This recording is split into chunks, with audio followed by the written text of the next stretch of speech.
మన రక్షకుడు మన ప్రభు అయిన యేసుక్రీస్తు నామములో మీ అందరికీ వందనాలు తెలియజేస్తున్నాను. ఈరోజు మనం మన బలహీనతల నుండి మనం ఎలా బయటపడవచ్చని అంశం గురించి ధ్యానించుకుందాం. అయితే ఒకసారి ఆలోచించండి, బలహీనత అంటే ఏమిటి? అది మన యొక్క శారీరక లోపమా, లేక మనసులోని ఒక భయమా, లేదా మనకున్న ఒక చెడ్డ అలవాట? మనలో ఎవరైనాను నాకు బలహీనతలు లేవని చెప్పగలరా? లేదు కదా. మనమందరం చేయకూడని చెడును చేస్తూనే ఉన్నాం.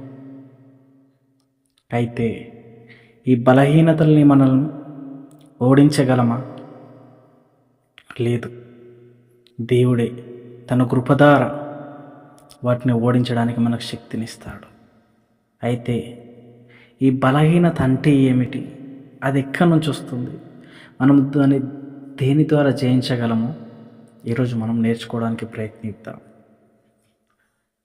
బైబిల్లో మనం అనేక వ్యక్తుల్ని ధ్యానించుకున్నట్లయితే, లేకుంటే వారి గురించి చర్చించుకున్నట్లయితే, అందులో చిక్కుకున్న ఒక వ్యక్తి ఉన్నాడు. ఆయనే మోషే. దేవుడు అతన్ని ఎన్నుకున్నప్పుడు ఐగుప్తుకు వెళ్ళి ఇజ్రాయేలు ప్రజల్ని విడిపించమని చెప్తూ ఉంటాడు. అప్పుడైతే మోషే దేవునితో అంటాడు, ప్రభువా, నేను మాట్లాడలేని వాడని, నోటి మాంద్యము గలవాడని, ఇలాంటి బలహీనత గలవాడని ప్రభువా అనే ఒక సందేహంతో, ఒక భయంతో దేవుడిచ్చిన పిలుపుని మొదట తిరస్కరించాడు. కానీ దేవుడు అతన్ని వదిలిపెట్టలేదు. అహరోన్ను అతనికి సహాయంగా పంపి ఇశ్రాయేలు ప్రజల్ని విడిపించాడు. అలాగే బైబిల్లోని ఒక గొప్ప రాజు, చాలా చిన్న వయసులోనే రాజుగా సింహాసనాన్ని ఎక్కి అందరి చేత గొప్పగా ఎంచబడిన వ్యక్తి, ఒకానొక దినాన మేడపైనకి వెళ్ళి బెత్షెబాని చూసి పాపం చేయడానికి మనసులో తలంచుకున్నాడు. అతని బలహీనత కామం. దానివల్ల అతను ఏం కోల్పోయాడు? తన కుటుంబంలో శాంతిని కోల్పోయాడు, తన కొడుకు ప్రాణాన్ని కోల్పోయాడు, అనేక ఇబ్బందులు పడ్డాడు. అయినా దేవుడు అతన్ని క్షమించాడు. ఎందుకంటే దేవుని ఎదుట అతని పాపాలను ఒప్పుకొని మళ్ళీ ఎప్పుడు చేయలేడు అట్లాంటి పాపాన్ని. ఈ రోజుల్లో క్రైస్తవులమైన మనం ఆయన ఎదుట మన పాపాలని ఒప్పుకుంటున్నాం, కానీ మళ్ళీ తిరిగి అవే పాపాలని చేసేవారిగా ఉన్నామా? ఒకసారి ఆలోచించుకోండి. అయితే ఈ బలహీనతలు మనల్ని కిందికి లాగేస్తుంటాయి. కానీ నువ్వు ప్రార్థించినప్పుడు, దేవుని అడిగినప్పుడు ఆయన సహాయం ద్వారా మనల్ని విశ్వాసంలో నిలబెడతాడు దేవుడు. అయితే దేవుని నుండి మనకు సహాయం ఎట్లొస్తుంది? పౌలు గారికి ఒకానొక సందర్భంలో ఆయన శరీరంలోనూ లేకపోతే ఆయన మానసిక జీవితంలోనూ ఎలాంటిదో మనకు బైబిల్లో చెప్పగలేదు, కానీ ఆయనకంటూ ఒక ముళ్ళు ఉంది. ఆ ముళ్ళును తీసేయమని దేవునికి 3 సార్లు ప్రార్థించినప్పుడు దేవుడు జవాబిచ్చాడు. ఏమని? నా కృప నీకు చాలును, నువ్వు బలహీనతలో ఉన్నప్పుడే నా శక్తి పరిపూర్ణమవుతుంది. అయితే ఇక్కడ ఒక ప్రశ్న, దేవుడు ఎందుకన్నా ముళ్ళును తీసివేయలేదు? ఎందుకంటే ఆ బలహీనత ద్వారా పౌలు దేవుని శక్తిని అనుభవించాడు. స్నేహితులారా, మీ జీవితంలో ఏదైనా ఒక ముళ్ళుందా? దానికోసం నువ్వు దేవుని ప్రార్థిస్తున్నావా? లేదా దాన్ని దాచిపెట్టడానికి ప్రయత్నిస్తున్నావా? దేవుని వాక్యం సెలవిస్తుంది, మన పాపాలను ఒప్పుకుంటే ఆయన క్షమించడానికి సిద్ధంగా ఉన్నాడు. వాటిని విడిచిపెట్టడానికి దేవుని సహాయం మనకు అందిస్తాడు. కానీ నువ్వు ఒప్పుకోవడానికి సిద్ధంగా ఉన్నావు ఈరోజు. అయితే బైబిల్ గ్రంథంలో బలహీనతల్లో పడిపోయి దేవుని సహాయం ద్వారా బలహీనతల్లో నుండి నిలబడిన వ్యక్తుల గురించి మనం ఈరోజు ధ్యానించుకుందాం. మనం ఇప్పుడు చెప్పుకునే వ్యక్తి యూదా దేశానికి రాజు. అతి చిన్న వయసులోనే రాజుగా ఎన్నుకోబడిన వ్యక్తి. ఆయన దేవుని దృష్టిలో చెడ్డవాడుగా ఉంటున్నాడు. ఎందుకంటే ఆయన చేసిన పనులు అటువంటివి. గొప్ప విగ్రహారాధికుడైన ఆయన పేరే మనష్షే. ఆయనకున్న బలహీనతనే ఆ విగ్రహారాధన ద్వారా దేవుని ఆలయంలో కూడా విగ్రహాలు పెట్టాడు. ఆ పెట్టిన వాటికి తన కొడుకుల్నే బలిగా అర్పించిన వ్యక్తి. అంతటి లోతుగా పడిపోయిన ఆ వ్యక్తి ఒక దినాన సమస్తాన్ని కోల్పోయాడు. అతని శత్రువులు వచ్చి అతన్ని బంధించి బబులోనుకి తీసుకెళ్ళిపోయారు.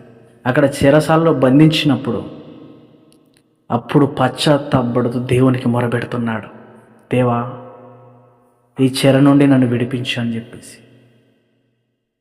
అయితే ఆయన పశ్చాత్తాపానికి దేవుడు ఆయన ప్రార్థనను విని ఆ చెర నుండి విడిపించి మళ్ళీ యూదా రాజ్యానికి రాజుగా నియమించిన తర్వాత తను చేసిన గొప్ప పని దేవుని ఆలయంలో నుండి విగ్రహాలని తీసివేసి దేవుణ్ణి యథార్థంగా ఆరాధించాడు.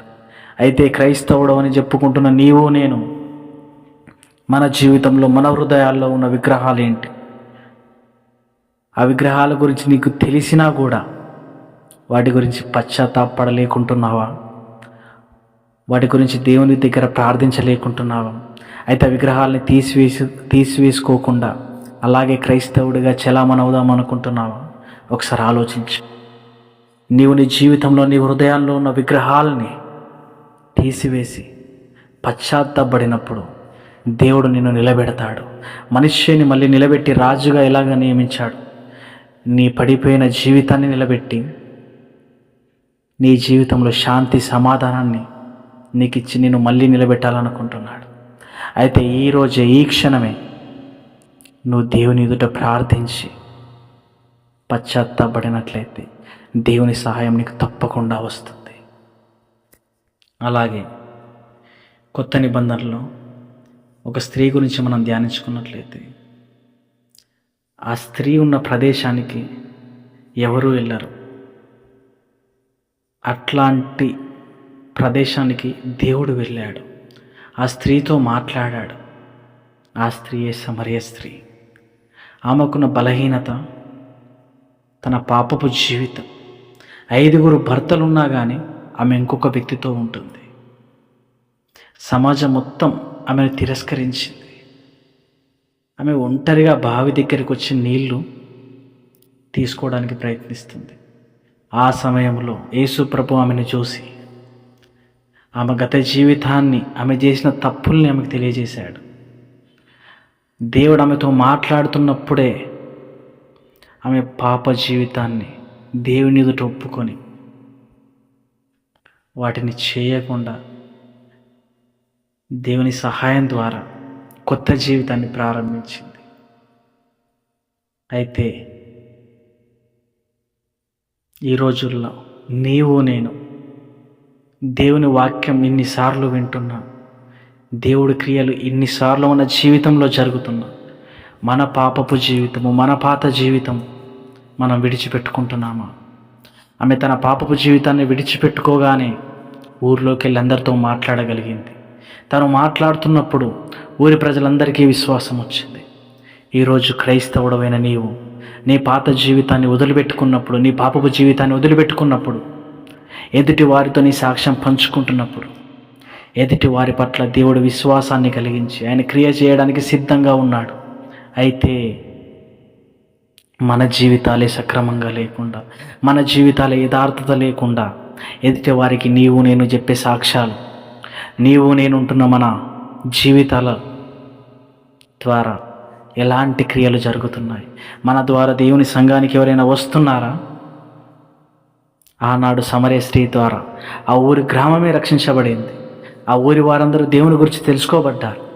ఈరోజు ఇన్ని సంవత్సరాలుగా, ఇన్ని నెలలుగా, ఇన్ని రోజులుగా క్రైస్తవుడు అని చెప్పుకుంటూ చర్చిలకి, ప్రార్థనలకు వస్తున్న నీవు నేను మన జీవితాల ద్వారా, మన మాటల ద్వారా, మన క్రియల ద్వారా ఎంతమంది దేవుని తెలుసుకునేదానికి సిద్ధంగా ఉన్నారు? ఎవరైనా వస్తున్నారా నీ క్రియలు చూసి, లేదా నీ గురించి తప్పుగా మాట్లాడుకుంటున్నారా?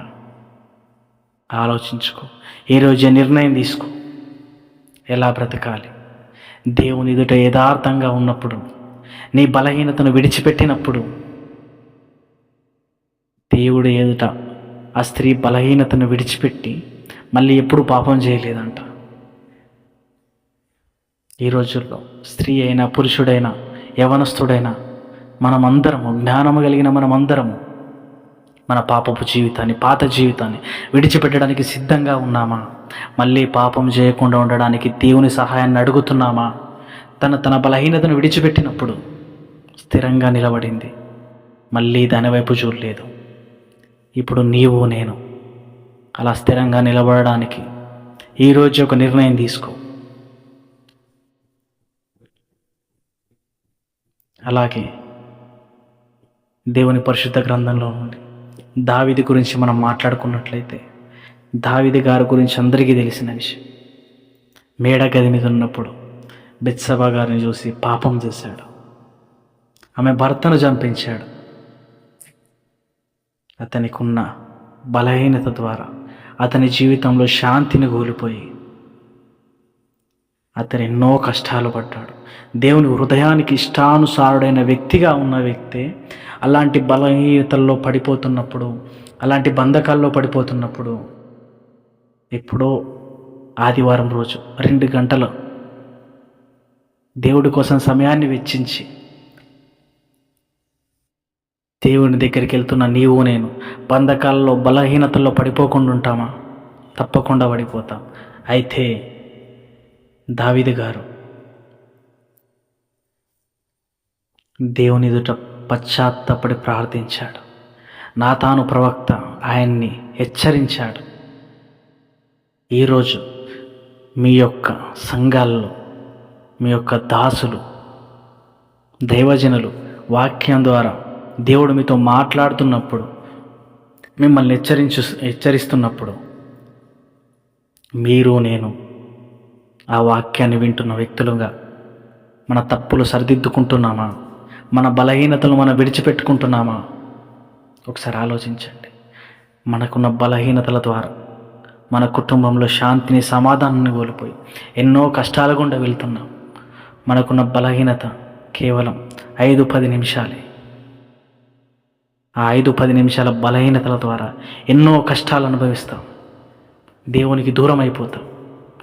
మనకే తెలియకుండా మనలో ఒక మృగంలా మారే వ్యక్తి తయారవుతాడు. సాతాను గర్జించు సింహం వలె ఎప్పుడు ఎక్కడ ఎవరిని మింగుదామని చూస్తున్నాడంట. అయితే క్రైస్తవుడమైన నీవు ఆ గర్జించే సింహం నుంచి తప్పించుకోవాలంటే దేవుని సహాయం తప్పకుండా అవసరం.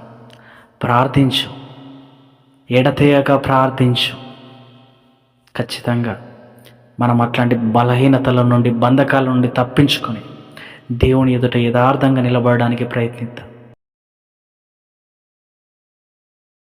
మనుష్యులమైన మనము బలహీనతల్ని మనం ఓడించలేము, కానీ దేవుడు మనల్ని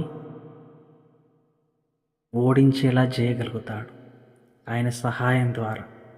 ఒకసారి మీ జీవితంలో, మీ హృదయంలో ఉన్న నీ బలహీనత ఏమిటి? దాన్ని దేవునికి అప్పగిస్తున్నావా? ఆయన సన్నిధిలో ఒప్పుకుంటున్నావా? దాన్ని విడిచిపెట్టడానికి ఎప్పుడైనా ప్రార్థిస్తున్నావా? వాక్యం సెలవిస్తుంది, నువ్వు ఒప్పుకున్నప్పుడు, ఆయన్ని అడిగినప్పుడు దేవుడు తప్పకుండా నీకు సహాయం చేయడానికి సిద్ధంగా ఉంటున్నాడు. అయితే ఈరోజు ఒక నిర్ణయం తీసుకో. నీ బలహీనత ఏదైతే ఉందో దాన్ని దేవునికి అప్పగించు. దాన్నే దేవుడు శక్తిగా మారుస్తాడు. ఆయన సహాయం ద్వారా ఆ బలహీనతను జయించగలిగిన శక్తిని నీకు ఇస్తాడు.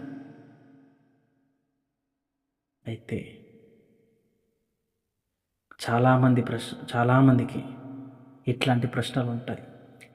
దేవుడు నేను ఇంత ప్రేమిస్తున్నాను, దేవుడు నన్ను ఇంత ప్రేమిస్తున్నాడు కదా, నాకే బలహీనతలు ఎందుకు ఇస్తాడు? దానికి సమాధానం యాకోబు పత్రిక 1వ అధ్యాయం 2-4 వచనాలు మనం గమనించినట్లయితే, మీ విశ్వాసం పరీక్షింపబడినప్పుడు ఆనందించుడి. ఎందుకంటే ఆ పరీక్షలో నువ్వు నెగ్గితే నీకు ఓర్పు కలుగుతుంది. నీ విశ్వాసం పరీక్షించబడినప్పుడే, నీకు ఆ బలహీనత వచ్చినప్పుడే నువ్వు దేవుని గురించి నిలబడుతున్నావా లేదా బలహీనతలో పడిపోతున్నావా అనేది నీకు అర్థమవుతుంది. పడిపోయినప్పటికీ మళ్ళీ తిరిగి లేవగలిగే శక్తి దేవుడు నీకు ఇస్తాడు. నీవు నీ బలహీనతలను దేవుడికి అప్పగించు. ఒకవేళ నీకున్న బలహీనత ఎప్పటికీ పోదనిపిస్తే దేవుడు చక్కగా సమాధానం ఇస్తున్నాడు.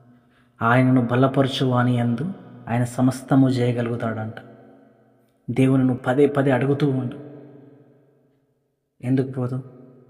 తప్పకుండా నీ బలహీనతను దేవుడు తీసివేస్తాడు. నీకు బలహీనత ఉందంటే నువ్వు దేవుడికి ఇష్టంగా ఉన్నట్టు. ఎందుకంటే ఆ బలహీనతను నువ్వు జయించగలుగుతావని దేవుడు నమ్ముతున్నాడు. నువ్వు మాత్రమే నమ్మడం లేదు. ఈరోజు నీకున్న బలహీనత ఏంటో దేవుడికి నువ్వు అప్పగించి ఆయన నమ్మినట్లయితే ఆ బలహీనతను దేవుడు నీ నుండి తప్పకుండా తీసేస్తాడు. అయితే ఒకరోజు నువ్వు మళ్ళీ ఆ బలహీనతల్లో పడిపోవచ్చు. పడిపోయినప్పటికీ కూడా దేవుణ్ణి మళ్ళీ దానివైపు చూడకుండా తిరిగి నిలబెడతాడు దేవుడు. అయితే ఆ బలహీనతను నిండు తీసివేశాక నువ్వు ఎప్పుడును మళ్ళీ వాటి వైపు చూడకు. చూసినట్లయితే పేతురు వలె వెనక్కి తిరిగి చూసినప్పుడు నీళ్ళ మీద నుంచి నడుస్తున్న వ్యక్తి పడిపోయినట్లు నువ్వు పడిపోయే అవకాశం ఉంది. అందుకే ఈరోజు నీ బలహీనతలన్నిటినీ దేవుడికి అప్పగించి వాటి వైపు చూడకుండా దేవుని వైపు చూస్తూ ముందుకు నడవడానికి ప్రయత్నించు. అటువంటి శక్తి, సహాయం దేవుడు మనందరికీ దయచేయునుగాక. ఆమేన్. ఆమేన్.